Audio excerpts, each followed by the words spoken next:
my name is Evelyn Becker. I'm a senior at Oregon High School. Two things before I get into my story. I apologize if you can hear my neighbors. They are redoing their roof, but I wanted to get this video out as soon as possible. And I want to thank Bree and the survivors on the OHS Stories website for giving me the courage and the platform to share my story with you. I have been in the Oregon School District my entire life, but it has been a very, very long time since I felt safe in Oregon schools. I don't think I'm alone in saying that, and obviously based on the stories that we've all been hearing, I know I'm not. The first time I doubted my safety in the Oregon School District was in the winter of 2017. I was followed home from a middle school madrigal dinner rehearsal by a middle-aged man. I was alone. He was walking far too close to me for my comfort, and I'm trained in martial arts. I had gotten my black belt the summer before, so I did what I had been taught to. I defended myself. I kicked this man in the head as he tried to turn the corner with me. I sprinted home, called my parents in shock, and we reported what happened to the Oregon police. My mother posted a warning on the Open Oregon Facebook page telling parents about what had happened to me and to make sure that their kids were safe while walking home from school. I went to school the next day, not really sure what else I could do, but I was called down to the principal's office for my German class. A police officer was sitting next to the OMS principal. They asked if I wanted a parent present before I talked with the police, but I told them no because my parents work in Madison and I didn't want it to be a problem for them. I thought the police officer was just going to tell me that they had been looking for the guy or maybe that they had found him, but instead the police officer interviewed me, though it felt like an interrogation. He asked me at the beginning of the conversation how sure I was that I had been followed home on a scale of 1 to 10. I told him 9. He asked me questions about if I was really cold, if I was schizophrenic, if I had vivid dreams that sometimes came true, if I believed in ghosts, if I was a spiritual person, if I had a history of lying, things like that. He also accused me of lying. He told me that there were cameras and that they were going to see that I was a liar, so I should just fess up. Meanwhile, the principal of OMS sat typing away on her computer. At the end of the interview, the police officer claims that he asked me on a scale of 1 to 100 how sure I was that it had happened. I answered a 9. But I had believed that he had asked me on a scale of 1 to 10, just as he had done in the beginning of the interview. But they released a public statement explaining that I had falsely reported a crime and that there was nothing to worry about. The principal did nothing, while I, a 12-year-old, was being called a schizophrenic and a liar by a police officer. There was no one there trained in trauma. There was no follow-up support from student services. There was no one looking out for me in the way that they should have been during that interview. I finished up my school day, told my parents what happened, and they were understandably upset. But I still went to school the next day as well. I was asked by every person around me if I really kicked a guy in the head. I was told I was an awful person and a liar, and one kid went as far as to poke me on the shoulder every day and tell me that there was a man following me and that he was going to kidnap me. This kid continued this behavior throughout the rest of the school year. This kid was an OMS teacher's son. So, was I supposed to tell a teacher? That didn't work well for me last time. Once you learn that reporting does more damage than it does good, you learn to keep your mouth shut. I think that's why it took me 5 years to report my next trauma. It took me 5 years to call my sexual assault. It's taken me 5 years to even fully tell this story that I've never told publicly. I will not name my abuser, despite my desire to. You can figure out who she is if you so please, but this story isn't about her. This is my story. It's about me and all the ways that she and the rest of the Oregon School District made school an unsafe place for me. I was sexually harassed and assaulted by a girl I thought I was my friend throughout all of middle school. She would make comments about how I looked, telling me that I looked super hot today or that I was the sexiest person she knew. I kept brushing it off, thinking, yeah, maybe this is just something that teenage girls do, but it always made me uncomfortable. I asked her several times to stop, but she didn't. I couldn't report her to a teacher because my abuser had told me that her parents were homophobic and that telling someone would ruin her life, despite the fact she was actively ruining mine. But she has since come out and was not disowned, and her life is not over. But even if I had known that at the time, I wouldn't have told school staff because they had failed me before. If I told them that I, a girl, was being harassed by another girl, who's to say they wouldn't make me look like a liar, just like they did during the police situation? So I took matters into my own hands. I started becoming the worst friend that I thought I could be. I did everything I knew would hurt her, and I still deeply regret it, but I thought maybe if I was mean to her, she would go away. I would pick fights for no reason, I would insult the things she enjoyed, and worst of all, I would threaten suicide. It is important to note that I did things that I am not proud of. I will not pretend that I did not hurt my abuser. I know I did, but that still gives her no right to do what she did to me, and I don't want her to come in and rebuttal saying that I was a bad person too. Because, sure, I was, and I know that, and I accept that, and I'm sorry for that. But that doesn't mean you get to assault me. Being mean didn't work, so I created a fake boyfriend to be the reason why I wasn't reciprocating her proclaimed love, because simply stating no hadn't been working, and neither had being mean, so I decided, well, everyone's been telling me a liar for long enough that I might as well actually start lying. I called him Kyle. We would interact with my abuser on Google Hangouts, though it was really just me on a different tab. Kyle and I would break up as soon as I thought I might be free from the abuse, but get back together as soon as my abuser wormed her way back in. A little less than a year from the first time she harassed me, she assaulted me at a friend's birthday party. She didn't rape me, so I didn't feel like it was a big deal at the time. Because people don't tell you that sexual assault is more than just rape. She would grab my thigh or my chest, pull on my skirt, or put her hand on my waist, and overall make me very uncomfortable with her physical touch. This behavior continued throughout my last year of OMS. I asked her to stop. She didn't.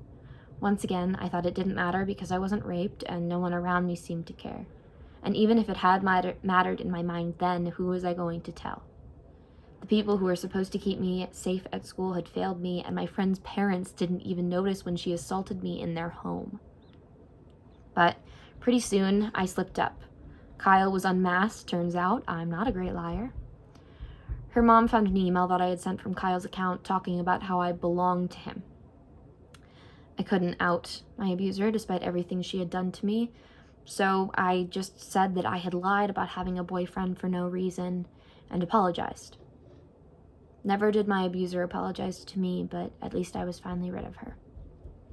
The guilt kicked in freshman year. I tried to make contact with her. I tried to apologize because I felt I was in the wrong, and truth be told, I was for parts of it. This experience is the greatest shame of my life.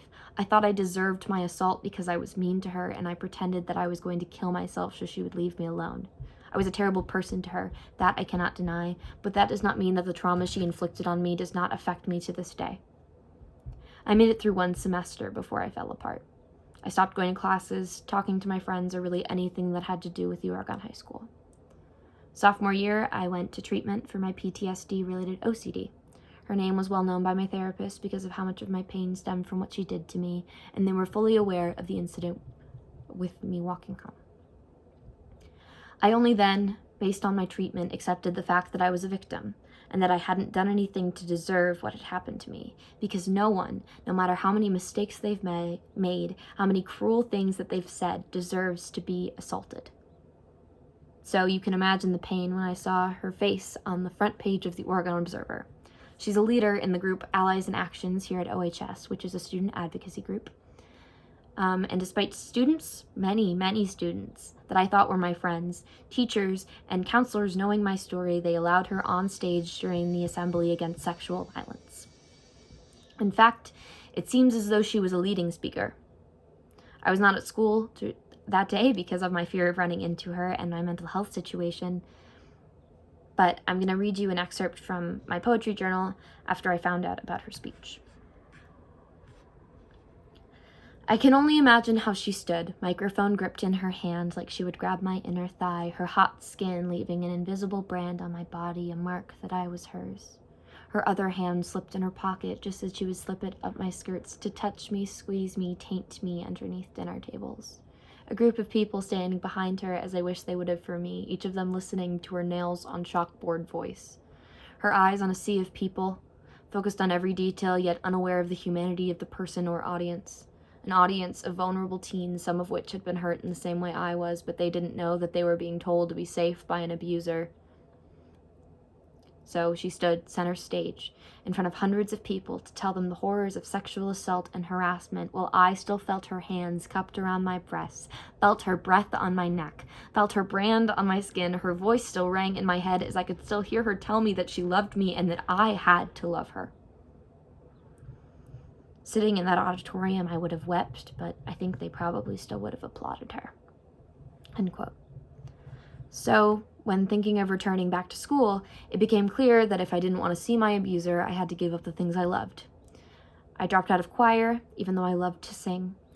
She was a part of the musical when I was in my sophomore year, so I didn't do drama club or be a part of OHS Encore, which was the musical from my junior year. I was afraid she would be in either of them. And recently, I made my return to the Oregon Theater Department, and she was an usher at the Addams Family, even though I had been told that we were to not run into each other in the school building. I don't blame student services. I know that there are oversights and not everyone can be looking everywhere, but my point stands that I felt unsafe in a place that was supposed to bring me joy. My abuser has denied what she did to me for years, and I wouldn't doubt that she continues to do it now. I was already in a fragile state when she told me that she hadn't abused me and didn't know what I was talking about, so for a while I believed her. I took the guilt that I was an awful person. I pushed back the thoughts of what really happened because it was easier to call myself a liar, just like the police did, than to process what had happened. That's why it feels so important for me to share this whole story. I know that if you were to bring this up to her, she would rattle off all of the awful things I did, and for those things, I'm truly, truly sorry. But that gave her no excuse to assault me. I told my story to a leader in Allies in Actions, and I asked if they would assess her leadership role. I believe that the student did everything that they could and understood and knew how to do to help me. This is not about that student. I also told student services, and they listened. For the first time, I felt like there were people supporting me. I spoke with Mr. Pliner, who made contact with my abuser's parents. I'm unaware of what her role is now because admin cannot tell you the consequences of another student just based on some policy. But it is my understanding that she is a member of Allies in Actions at this moment. But I do believe that student services and the administration staff did everything that they could to support me in this instance. This is not about the way that this issue was handled most recently, but rather what students were allowed to get away with up until this point. I think you'll find that with many of these stories, students are not talking about what happened in the classroom, but rather the things that impacted their ability to be in the classroom and learn. Things that happen in the hallway, cafeteria, after-school activities, clubs, and buses aren't just what I mean. Things on social media and even in a student's personal life are affecting the student while they're in the classroom. The school staff might not have been there for the event that caused my trauma in some cases, but my abuser was there in my classes every day.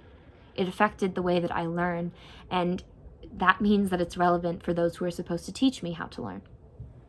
This is not just an OHS problem, it's a district-wide problem.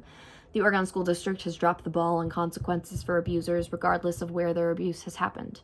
Telling kids when bullying happens that they should report it to a teacher is completely useless if the teacher doesn't do something. You can ask students about if they feel safe at school, but one time of not following up, and they're not going to trust you again. You need to take action when we ask you to. It takes courage to speak up, and trust is shattered when you don't do as you promised. There has been so much talk and no action. So my question to the school district is, how do you expect survivors to get to trust again if you do nothing to support us in the moment? How are you teaching kids at a young age to be kind to each other, support and believe victims instead of abusers? Because whether you like it or not, you're responsible for teaching us the things that our parents can't, and some people's parents can't teach them not to abuse others. So you need to figure it out. Thank you.